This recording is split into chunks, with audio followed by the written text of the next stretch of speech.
ये सब कब कैसे? বলিউড সুপারস্টার ঋত্বিক রোশন নতুন শতাব্দীর শুরুতেই ইতিহাস লিখেছিলেন রাকেশ রোশন পুত্র। অন্যদিকে গত ২৫ বছর ধরে রোশন পরিবারের ঐতিহ্যকে নিজের কাঁধে বয়ে নিয়ে চলেছেন ঋত্বিক। যদিও ঠাকুরদার মতো গান নয়, বাবার পথচিহ্ন অনুসরণ করে অভিনয়ে নিজের জাত চিনিয়েছেন তিনি। রোশন পরিবারের তৃতীয় প্রজন্ম তিনি। এবার নেটফ্লিক্সে রোশন পরিবারকে নিয়ে তৈরি হয়েছে ৪ পর্বে ডকুমেন্টারি সিরিজ দ্য রোশনস। বৃহস্পতিবার মুক্তি পেয়েছে সিরিজটির ট্রেলার। রোশন লাল, রাজেশ রোশন, রাকেশ রোশন এবং ঋত্বিক রোশনের ফিল্মি ক্যারিয়ার ঘিরেই এই series. Very interesting story how our surname went from Nagrath. ট্রেলারের শুরুতে ঋত্বিক ব্যাখ্যা করেছেন কিভাবে তার ঠাকুরদা রোশনলাল নাগরথের কারণে তাদের পরিবারের পদবি নাগরথ থেকে বদলে রোশন হয়ে গিয়েছে। আশা ভোসলে জানান, একই পরিবারে ৪ জন শিল্পীর দেখা মেলাটা সত্যি বিরল। অনিল কাপুর, সোনু নিগম, সঞ্জয় লীলা বানসালি, ভিকি কৌশল, প্রীতি জিন্তা, প্রিয়াঙ্কা চোপড়ার মতো তারকারা রোশন পরিবারের সঙ্গে নিজেদের কানেকশনের কথা তুলে ধরেছেন এই সিরিজে। Unfortunately, Roshan Sahab passed away very early in the age.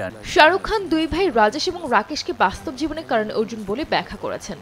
ওইদিকে রাজেশ রোশন জানান, কিভাবে অভিনেতা হিসেবে শত চেষ্টার পরেও সাফল্য হাতে আসেনি তার, তাই বাধ্য হয়ে পরিচালনায় হাত দিয়েছেন তিনি এবং ঠিক করে নিয়েছিলেন পরিচালক রাজেশ রোশন কোনোদিনও অভিনেতা রাজেশ রোশনকে কাস্ট করবেন না।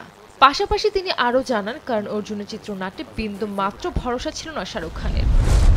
A superstar was born. That phenomenon. के सीक्रेट्स मैं आपको बताने नहीं वाली। It was very short-lived for the family. Rajesh রোশনের মিউজিক্যাল ট্যালেন্টের প্রশংসায় পঞ্চমুখ বানসালি থেকে সোনু নিগম। মাত্র ১৭-১৮ বছর বয়সী কালজয়ী গান কম্পোজ করেছেন ঋত্বিকের চাচা। নতুন শতাব্দীতে বলিউডে বিস্ফোরণ ঘটিয়েছে ঋত্বিকের ডেবিউ সিনেমা কাহো না প্যার হে। তবে ছেলে যে অভিনেতা হতে পারে তা বিশ্বাস করতে পারেননি রাকেশ রোশন, কারণ চুপচাপ ক্যামেরা থেকে দূরে পিছনের সারিতে দাঁড়ানো ঋত্বিক রোশন কোনোদিনই লাইমলাইটে আসতে চাননি।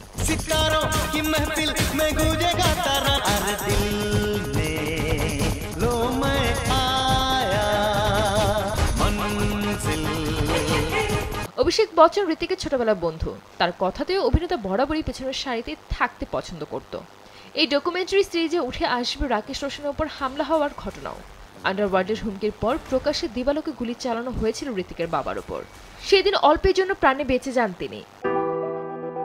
She was very happy being quiet and in the background. ये बड़ा हैंडसम हुआ करता था और बहुत तिकड़मी होता था।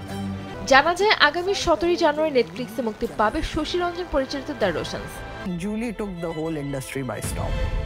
সঞ্জিত আক্তার, দেশ টিভি। कहाँ एक्टिंग करेगा?